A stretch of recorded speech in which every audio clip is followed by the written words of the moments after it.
Okay guys, so this is coat number 1 after the striping has been done. You can see, so that's where there was a patch put in for the rust. I hope that's coming across in the camera, getting right in there, you know. There was no point in me doing that cross beam because it was covered in a grease, but that grease is also keeping it safe. So what I might do when the engine is out, it'll be back on its wheels, I might wheel it out, power wash the inner part, and then I'm half contemplating painting that inner part in this same, because this is how it actually dries like this kind of gloss finish you're seeing here. I actually painted the plastic pieces just here, those two pieces. I'm not, as I say, I'm not too worried if it chips off and that. It's not really for aesthetics. So you're kind of seeing it there. So this is how this will finish. This will dry that kind of gloss black. And then I'll just walk you down. So if I crouch down here, you start to get an idea of how it's looking. So I did the brake pipe at the same time. I did the suspension, as in the SLS suspension pipes. These are the two SLS suspension pipes. I did the drive shaft roughly.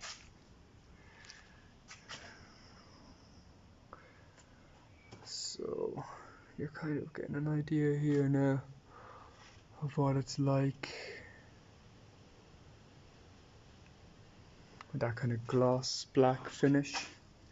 I kind of like it, but it's not going to stay like that. It's going to get its rubberized. So this is this epoxy mastic, rust buster epoxy mastic is what they call a small loop, I believe, or closed loop,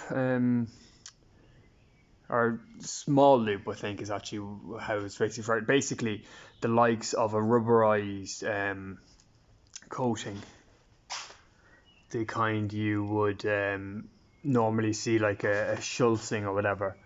That is that rubberized coating is long loops, so essentially it holds to itself.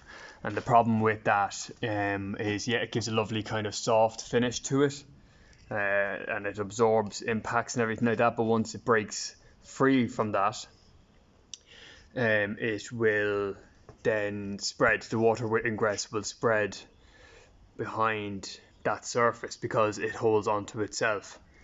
So it creates a kind of a sheet. Whereas this epoxy mastic, this is the kind of stuff they use on oil rigs out in the North Sea. This stuff is what's called a small loop or closed loop. I think it's small loop, how they refer to it. And essentially what it is it will a little piece will, let's say you were to hit this with a stone after it dries, and that piece was to chip. Well, it's going to stop there, that chip. It's not going to spread.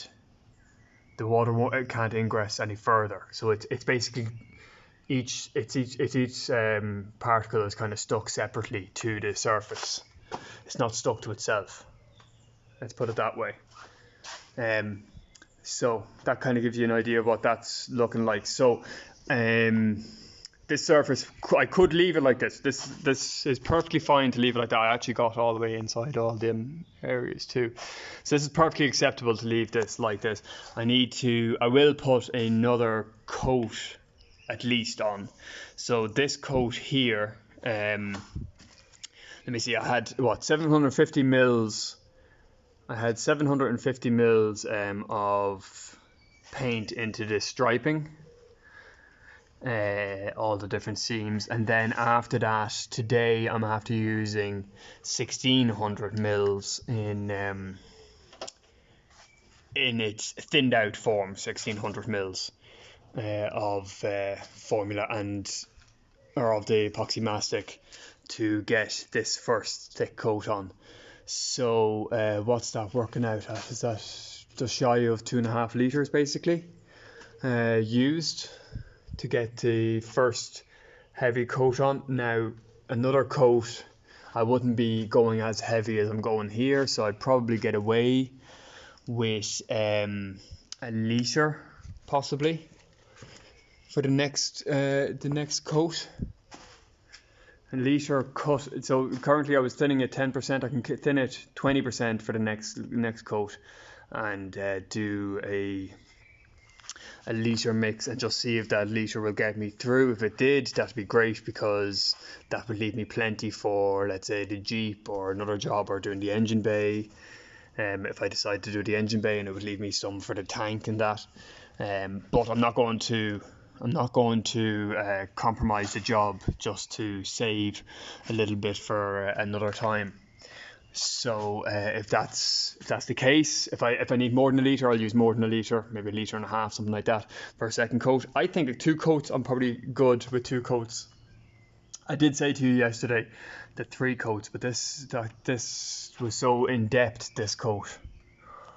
I find it very hard to believe that I've missed anything more than a very minor amount. So I think a good thinned second coat is all it will require. You can see certain areas, so I say there's a rust inhibitor in this, and you can see certain areas where it's sort of got a dry finish to it, flat finish, and they're the kind of areas that I think the second coat will get up to the basically same gloss finish as everything else. So that's what I'd be targeting. So I might even target them and then go back over it with the second complete coat.